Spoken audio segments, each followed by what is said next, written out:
सभी शिक्षक साथियों और प्यारे बच्चों नमस्कार। यह मेरा पहला लेसन वीडियो प्लान है जो क्लास 8 के क्रॉप प्रोडक्शन मैनेजमेंट पर आधारित है। इस लेसन को पढ़ने का सबसे अच्छा तरीका है कि हम 1967 में मनोज कुमार, जिन्हें हम भारत कुमार कहते हैं, के फिल्म उपकार का यह गाना है कि मेरे देश की धरती सोना उगले उगले हीरे मोती, उसको देखें, क्योंकि उस गाने में एग्रीकल्चर प्रैक्टिसेस के लगभग बहुत सारे स्टेप्स इन्वॉल्व है।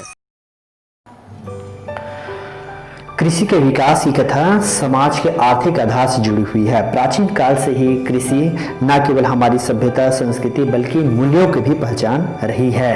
प्राचीन धर्म ग्रंथों में भी अन्न को ब्रह्म और जीवन का आधार माना गया है। सन 1960 में जब देश में हरित क्रांति का आगाज हुआ था, तब न केवल हम आत्मनिर्भर हुए बल्कि हमारे जीवन स्तर भी काफी ऊपर उठे थे। इसका कारण था हाइब्रिड सीड का सिलेक्शन और उनका संवर्धन, फर्टिलाइजर, इंसेक्टिसाइड, वीडिसाइड, हर्बिसाइड्स का उपयोग करना और बहुत सारे केमिकल फर्टिलाइजर का उपयोग करना, बड़े बड़े डैम का निर्माण और नहरों के द्वारा सिंचाई कार्य करना।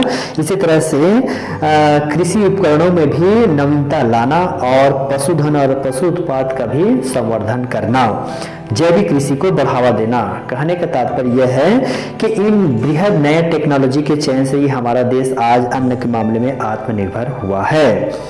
यह न केवल हमारी जीवन शैली है बल्कि हमारे तीज त्योहार, हमारे खान पान, रहन सहन, यहाँ तक कि ये पूरी हमारी जो संस्कृति है वो इसी कृषि कार्य के आसपास, इसके इर्द गिर्द घूमती है। हमारे देश के किसान जो कि अन्नदाता हैं, जो खुद अपने पेट को काटकर लोगों का पेट भरते हैं, धन्य है ये किसान। इन्हीं के लिए ये 4 पंक्तियां से बनी यह कविता मैं आपके सामने प्रस्तुत कर रहा हूँ। पेट जो भरता लोगों का मिट्टी से फसल उगाता है, पेट जो भरता लोगों का मिट्टी से फसल उगाता है, उस किसान के खातिर ही तो ये धरा ही उसकी माता है। आलस जरा न तन में रहे, आलस जरा न तन में रहे, कोई डर न मन में रहे, जितनी भी मुसीबत पड़ती है बिन बोले वो चुपचाप सहे, बस परिवार के खातिर ही तो वो रहता और मुस्कुराता है, उस किसान के खातिर ही तो ये धरा ही उसकी माता है। ना धूप सताए दिन की उसे, ना धूप सताए दिन की उसे, ना काली रात डराती है, डटा रहे हर मौसम में जब तक फसल न पक जाती है, सूरज उगने से पहले खुद पहुंच खेत में जाता है, उस किसान के खातिर ही तो ये धरा ही उसकी माता है। संयम भी बांधे रखता है, बोझ जिम्मेदारी कांधे रखता है, पेट भरे सबका खुद भूखा पेट सो जाता है, मुट्ठी अपनी भींच कर खून से खेत को सींच कर बंजर जमीन में भी सोना वो उगाता है, उस किसान के खातिर ही तो ये धरा ही उसकी माता है। जो पेट भरता लोगों का मिट्टी से फसल उगाता है, उस किसान के खातिर ही तो ये धरा ही उसकी माता है, ये धरा ही उसकी माता है। ऐसे किसान को हमारा सत सत नमन। इस गीत को सुनने के पश्चात मन में न केवल देशभक्ति की भावना जागृत होती है बल्कि किसान, जिन्हें हमारी आर्थिक व्यवस्था की रीढ़ की हड्डी कहा जाता है, जिस जोश और उत्साह के साथ कृषि कार्य को करते हैं, तो हमारे मन में उनके प्रति अगाध श्रद्धा के भाव भी जागृत हो जाते हैं। विद्यालय के 80 से 90% छात्र छात्राएं कृषक के ही पुत्र पुत्रियां हैं। अतः इस चैप्टर में आने वाले विभिन्न स्टेप से वो बचपन से ही देखते और सुनते आ रहे हैं। हालांकि वर्तमान परिवेश में शहरीकरण, औद्योगिकीकरण और कृषि कार्य को कमतर आंकने के कारण छात्र छात्राओं में कृषि कार्य में रुचि कम होती जा रही है। अतः यह न केवल हमारा कर्तव्य है कि हम छात्र छात्राओं को कृषि कार्य के प्रति रुचि उत्पन्न कराएं, उन्हें परंपरागत तरीके से किस प्रकार खेती कार्य करते थे उनकी भी जानकारी दें और साथ ही साथ आधुनिक तौर तरीकों से भी उनको अवगत कराएं, ताकि वो पुनः उसी जोश और उत्साह के साथ कृषि कार्य को भी अपना प्रोफेशन बनाएं। इस सफ़र में हमारे साथ 2 किरदार भी साथ साथ चलेंगे, पहली और बूझो, जो प्रश्न पूछते भी हैं, जवाब भी देते हैं, भ्रमित भी होते हैं, तो स्पष्टीकरण ढूंढने का भी प्रयास करते हैं। तो चलिए चलते हैं इस सफ़र में। क्रॉप प्रोडक्शन एंड मैनेजमेंट को पढ़ना है तो सबसे अच्छा तरीका है कि हम प्लांटेशन किस प्रकार किया जाता है उसके बारे में स्टडी करें। मेरे हाथ में एक खुरपी है और यह फावड़ा भी है और एक प्लांट है। तो जिस तरह से प्लांटेशन करने के लिए सबसे पहले हम उस जगह का चुनाव करते हैं, मिट्टी को तैयार करते हैं। तो और ये जो वीड्स है इसको रिमूव करते हैं। मिट्टी को तैयार कर लेने के बाद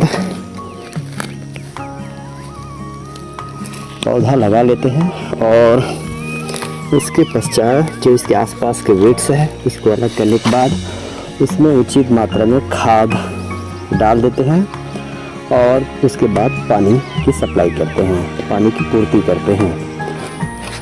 ठीक उसी तरह से एग्रीकल्चर प्रैक्टिसेस में भी वो सारे स्टेप्स इन्वॉल्व रहते हैं जो एक छोटे से पौधे को हम प्लांटेशन करने के लिए उपयोग में लाते हैं, जैसे मिट्टी को तैयार करना, sowing of seed, adding manure and fertilizers और पानी की सप्लाई करना और उसको आसपास के एनिमल्स को खाना जाए उसे प्रोटेक्ट करना।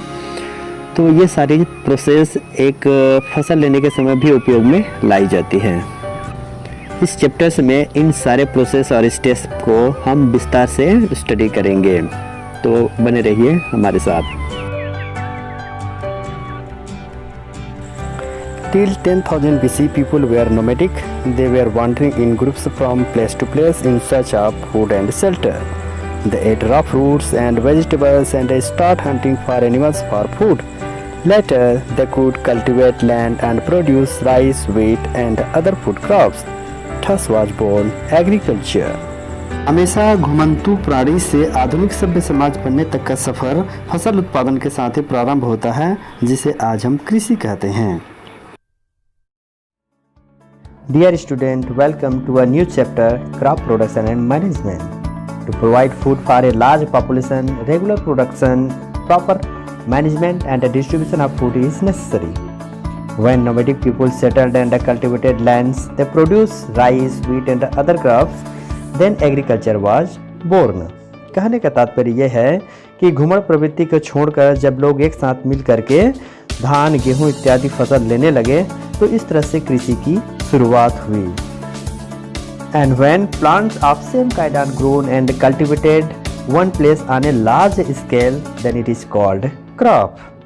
मतलब एक ही प्रकार के पौधों को जब बहुत बड़े स्तर पर उगाया जाता है तो हम उसे फसल कहते हैं। भारत में मुख्य रूप से इसको दो भागों में बांट सकते हैं, एक है खरीफ क्रॉप और दूसरा rabi crop. Kharif crop which is grown from June to September, that is rainy season, जैसे कि paddy, maize, soybean etcetera. And rabi crop which is grown from October to March, that is winter season, for example gram, P, mustard, linseed etcetera. मतलब ये है कि बरसात के दिनों में जो फसल उगाए जाते हैं उन्हें हम खरीफ क्रॉप कहते हैं और ठंड के दिनों में जो फसल उगाए जाते हैं उन्हें हम रबी क्रॉप कहते हैं। The general activities undertaken by the farmers over a period of time to cultivate crops are called agricultural practices. फसल को उगाने से लेकर तैयार करने और भंडारण तक किए जाने वाले विभिन्न प्रकार की जो फसल पद्धतियां हैं उन्हें ही हम मॉडर्न एग्रीकल्चरल प्रैक्टिसेस कहते हैं। इसके अंतर्गत preparation of soil, sowing, adding manure and fertilizers, irrigation, protecting from weeds, harvesting, storage अर्थात मिट्टी तैयार करना, बुआई, खाद एवं उर्वरक देना, सिंचाई, खरपतवार से सुरक्षा, कटाई तथा भंडारण कृषि पद्धतियाँ की चरणवार प्रक्रियाएं हैं। And the tools which are used to purpose of various agriculture practices it is called agricultural implements, for example plough, hoe, cultivators and tools used for sowing seeds. कृषि कार्य में प्रयुक्त होने वाले औजार जैसे कि प्लाऊ है, हू है, कल्टीवेटर है, उनको हम एग्रीकल्चर इम्प्लीमेंट कहते हैं। तो चलिए इस सफ़र में जहां मिट्टी तैयार करने से लेकर फसल कटाई तक विभिन्न स्टेप्स इन्वॉल्व हैं, तो सबसे पहली प्रक्रिया जो एग्रीकल्चर प्रैक्टिसेस में आती है वो है मिट्टी को तैयार करना। The soil has to be loosened and the process of loosening and turning of the soil it is called tilling or plowing। अर्थात मिट्टी तैयार करने के लिए खेत की जुताई की जाती है। इस प्रक्रिया में मिट्टी को उल्टा और पलटा जाता है तथा उसे बराबर किया जाता है। इस प्रक्रिया को प्लाउइंग और टिलिंग कहते हैं। खेत को जोतने से मिट्टी ढीली तथा भुरभुरी हो जाती है, जिससे पौधों की जड़ें आसानी से गहराई तक जा पाती है और शोषण कर पाती है। जुताई में अवांछनीय पौधे जैसे कि खरपतवार आदि भी जड़ से उखड़ जाते हैं। जड़ से उखड़ जाने के कारण ये पौधे धूप में सूख जाते हैं। And this also help in growth of earthworm and microbes that add humus to it. The ploughed fields have big pieces of soil which is called crumbs। जो बड़े बड़े मिट्टी के ढेले होते हैं उन्हें क्रम्स कहा जाता है। इस प्रक्रिया में कुछ एग्रीकल्चरल इम्प्लीमेंट यूज किए जाते हैं जैसे प्लाऊ, हूफ और कल्टीवेटर। तो plough that is a large farming implements with one or more black space in a frame used to turn over and cut furrows in soil that is called plough. Plough में be made of only wood and the iron only. Plough या हल में मुख्य रूप से 3 भाग होते हैं। एक बड़ी लकड़ी का फ्रेम होता है जिसे प्लाऊ शाफ्ट कहते हैं, और एक मेन कटिंग ब्लेड होता है जिसे प्लाऊ शेयर कहते हैं, और उसको ऑपरेट करने के लिए एक हैंडल लगा होता है, और इसे बैलों या भैंसों के द्वारा खेतों की जुताई करने में उपयोग में लाया जाता है। दूसरा महत्वपूर्ण औजार है हू। यह कम तथा छोटे खेतों की मिट्टी को खोदने और पलटने के लिए उपयोग में लाया जाता है। यह लोहे का बना एक ब्लेड होता है जिसमें लकड़ी या लोहे का हैंडल लगा होता है। तीसरा महत्वपूर्ण मॉडर्न टूल है कल्टीवेटर।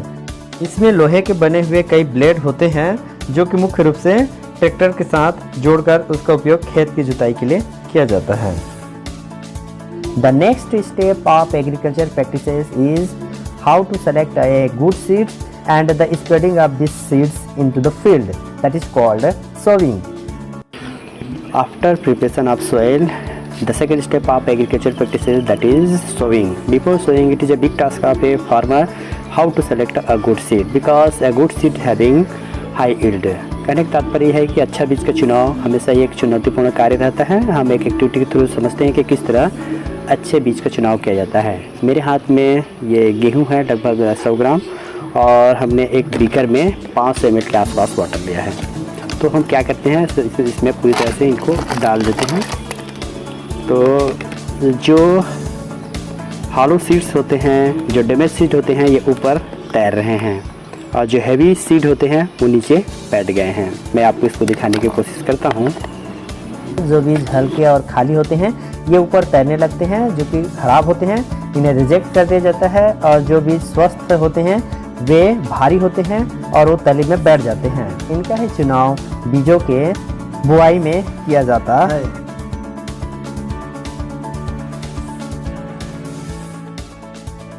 बुआई में बीजों को पर्याप्त दूरी तथा एक लाइन में लगाया जाना चाहिए। बीजों के बीच पर्याप्त दूरी नहीं होने पर उगने वाले पौधों को पर्याप्त सूर्य का प्रकाश एवं पोषण नहीं मिल पाता है। Sowing is done either manually or by using machines. Some methods are: first, traditional method. It was used by farmer. It has an upper funnel shaped part which is filled by seeds. The seeds pass down through 2 or 3 pipes having sharp ends that presses into soil and place seeds into that place. Second method is manual sowing. In this method, the seeds are scattered in the entire field unevenly by sprinkling them into the soil by hand. This process is called broadcasting. And a third, seed drill. It is a mechanical method of sowing by using a tractor. Seed drill is a long iron tube having funnel at top. This is tied with the plow and the seeds are put into the funnel of seed drill. This method protects the seeds from the damage caused by birds. It also saves time and labor. Seed drill बीज बोने की आधुनिक विधि है। इससे न केवल समय और श्रम की बचत होती है बल्कि बीजों के बीच भी एक नियत दूरी होती है, जिससे प्रकाश, पानी और पोषक तत्वों के लिए बीजों के बीच कंपटीशन कम होता है।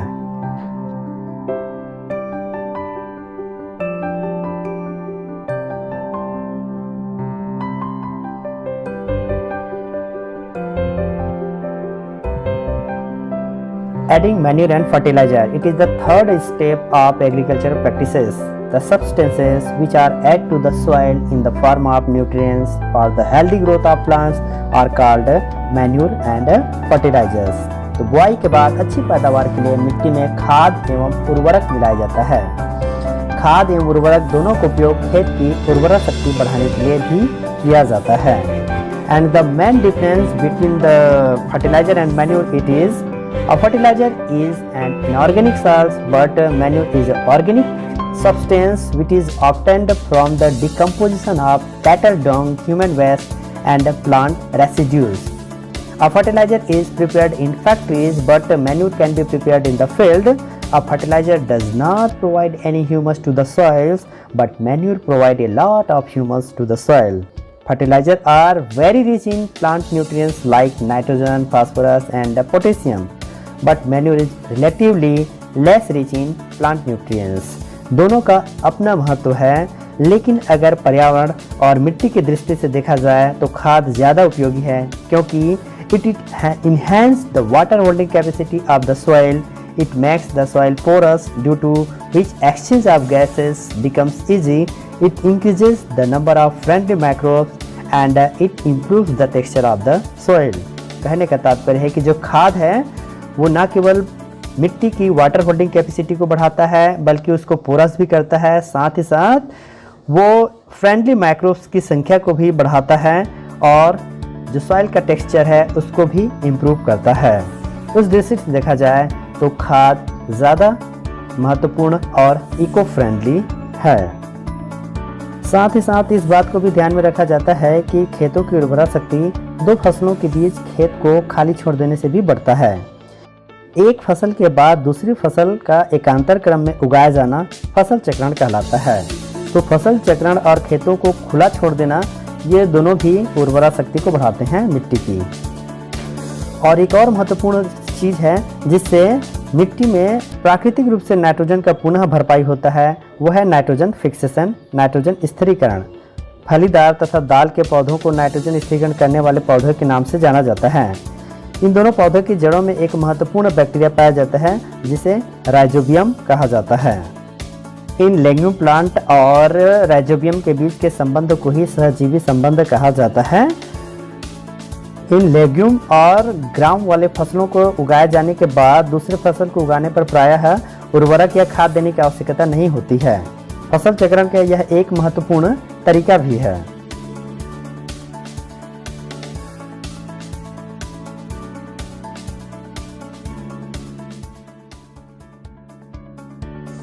यहाँ तक हमने एग्रीकल्चर प्रैक्टिसेस के 3 टॉपिक कवर कर लिए हैं, प्रिपरेशन ऑफ सॉइल, सोविंग और adding manure and fertilisers.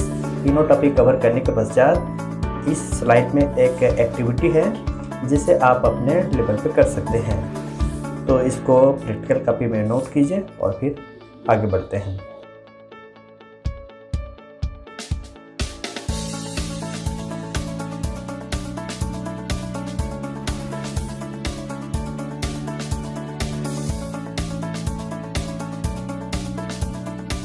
Irrigation is the fourth step of agriculture practices. The supply of water to crops at different interval is called irrigation. समय समय पर आवश्यकता के अनुसार खेतों में जल की आपूर्ति करना सिंचाई कहलाता है। सभी सजीव को जल की आवश्यकता होती है, क्योंकि पौधे भी सजीव है, अतः उन्हें भी जीवित रहने के लिए जल की आवश्यकता होती है। वर्षा, नदी, झील, तालाब, नहर, कुएं, नलकूप इत्यादि सिंचाई के स्रोत हैं। नदियाँ, झील आदि सिंचाई के प्राकृतिक, तो नहर, कुएं, नलकूप इत्यादि सिंचाई के कृत्रिम स्रोत हैं। There are 2 methods of irrigation. First, the traditional method of irrigation and second, modern method of irrigation. Traditional methods where water available in wells, lakes and canals that is lifted up by different methods like moat or pulley system, chain pump, dhekli and rahat or lever systems. And the modern methods are sprinkler system and drip irrigation. Let us learn about all these methods, starting with the traditional methods. A moat system is one of the simplest and cheapest irrigation systems. In this, water is drawn from a well or water source by a bucket attached to a rope. The rope is passed over a pulley and fixed to an animal. The animal walks down an earthen slope away from the well to lift water. The water is then emptied into a channel and the fields are irrigated. In a chain pump system, two large wheels connected by a chain are positioned at an angle to each other. One wheel is near the source and the other is near the sink. One end of the chain dips into a pool of water. The chain carries the buckets. As the wheel turns with the help of a shaft and handle, the buckets dip into the pool and draw water. The chain then lifts the buckets to the upper wheel, where they are tipped and dumped into an upper pool. The chain then carries the empty buckets down to be refilled. The water in the pool is then released by gates into channels, which act as artificial streams to water the crops. In the Hickley system of irrigation, water is drawn from a water source with the help of a log of wood placed on a fork-shaped tree for support. The log is tied to a large stone which acts as a lever.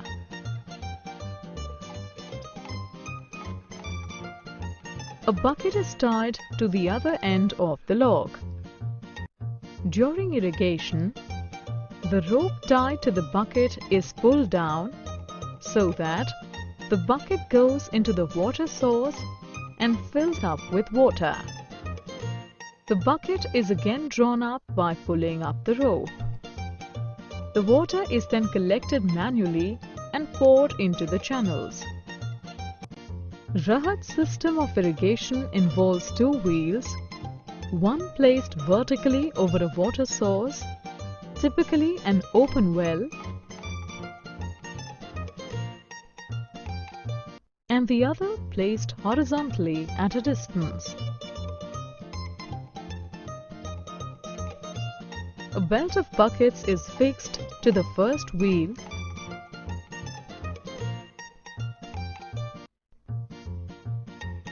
and an ox, buffalo or camel is tied to the other wheel. As the animal pulls the wheel around in a circular motion, it sets in motion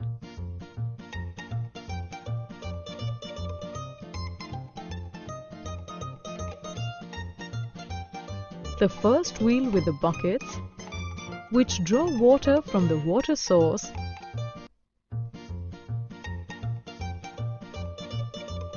and irrigate the fields. The traditional methods of irrigation are cost-effective but time-consuming.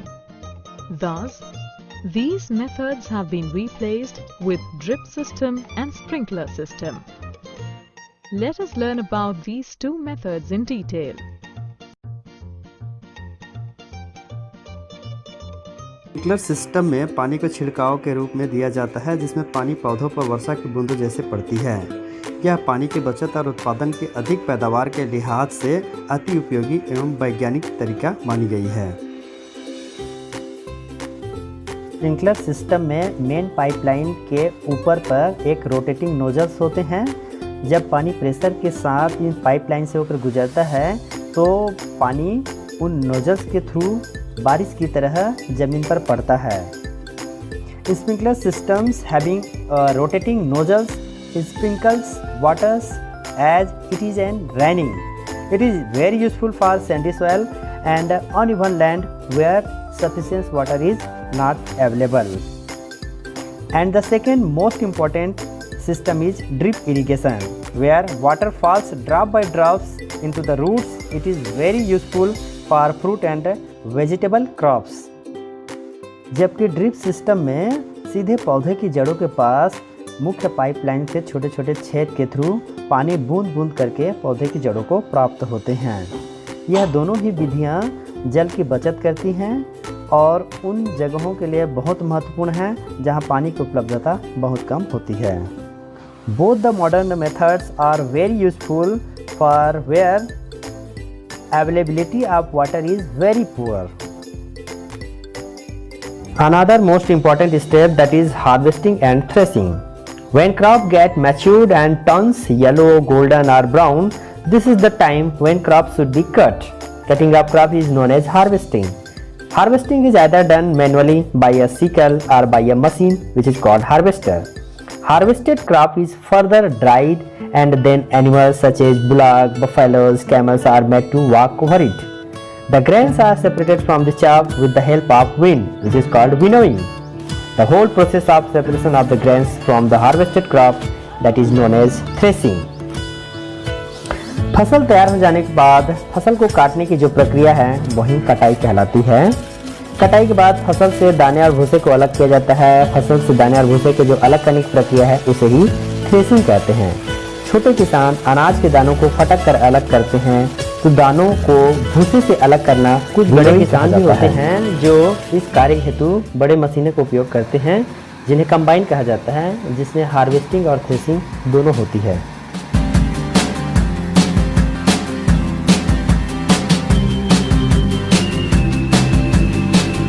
इस machine के द्वारा समय और श्रम दोनों की बचत होती है।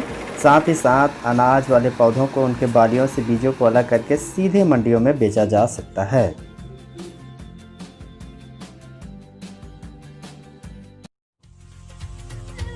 फसल को तैयार होने में लगभग 3 से 4 महीने लगते हैं। 3-4 महीनों की मेहनत के बाद फसल के कटाई का समय आना किसानों के लिए किसी पर्व का माहौल जैसा होता है।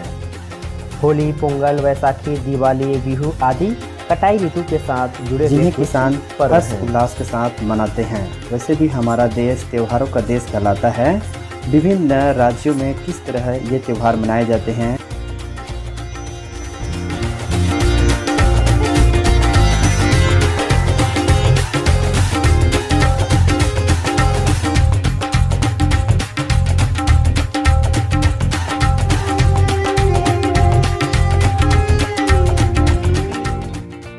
The last step of agricultural practices, that is storage of grains. If the crop grains are to be kept for longer time, they should be safe from moisture, insect, rats and microorganisms.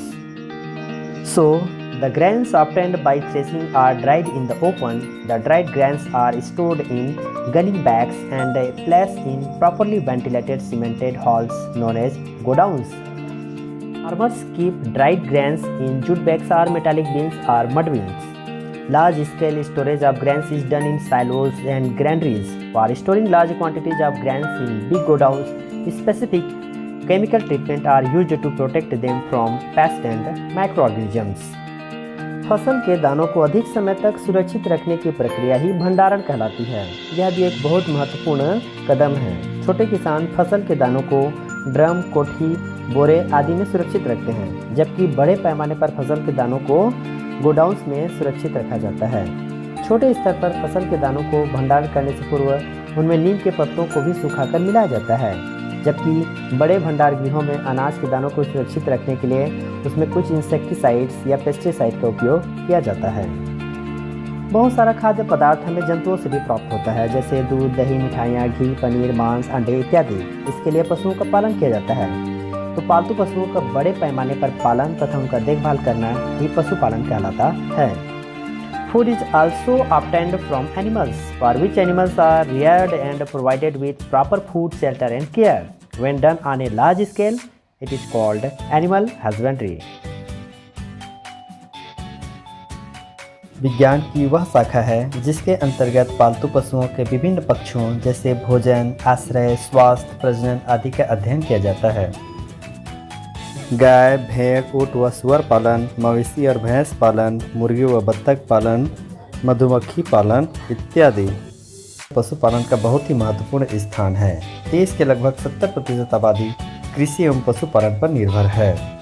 इस तरह पशुपालन व्यवसाय में ग्रामीणों को रोजगार प्रदान करने तथा उनके सामाजिक एवं आर्थिक स्तर को ऊंचा उठाने की अपार संभावनाएं हैं।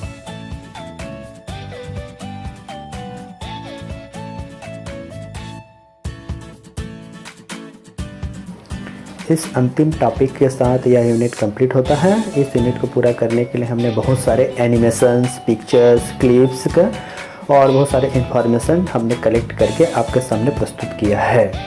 अब समय है आपके सेल्फ असेसमेंट का। तो कुछ क्वेश्चंस यहाँ पर हम शेयर कर रहे हैं, इसको आप अपने नोटबुक में पूरा कर लीजिएगा।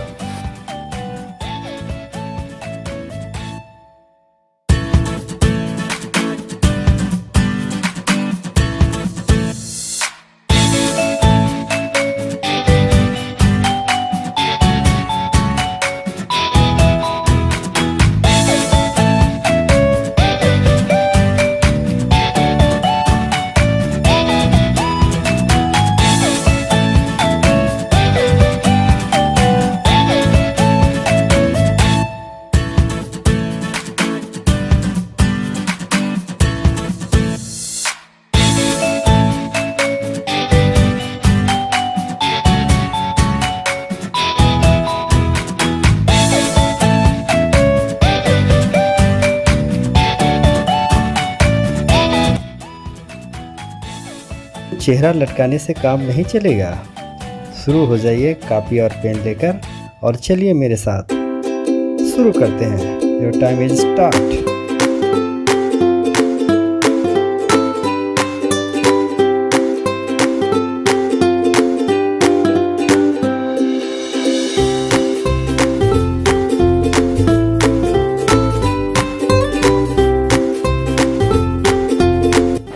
यह एक छोटा सा प्रयास था ऑनलाइन लेसन वीडियो बनाने का, और यदि किसी प्रकार का कोई सुझाव है तो नीचे कमेंट बॉक्स में लिखिए। चैनल को सब्सक्राइब कीजिए और यूं ही हमसे जुड़े रहिए। धन्यवाद।